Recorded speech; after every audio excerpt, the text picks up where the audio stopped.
দাসপুর আশিস হুদাইত, ঘাটাল শ্যামলী সর্দার, আপনারা দেখছেন বাংলার আওয়াজ।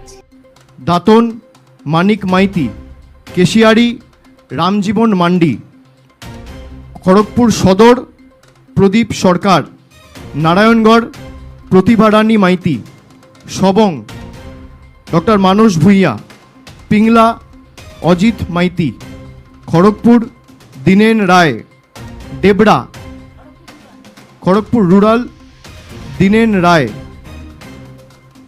দেবড়া রাজীব ব্যানার্জি, দাসপুর আশিস হুদাইত, ঘাটাল শ্যামলী সর্দার, চন্দ্রকোনা সূর্যকান্ত দলুই, গড়বেতা উত্তরাসিংহ হাজরা, শালবনী শ্রীকান্ত মাহাতো, কেশপুর শিউলি সাহা, মেদিনীপুর সুজয় হাজরা। নকিবুল ইসলামের রিপোর্ট, আপনারা দেখছেন বাংলার আওয়াজ।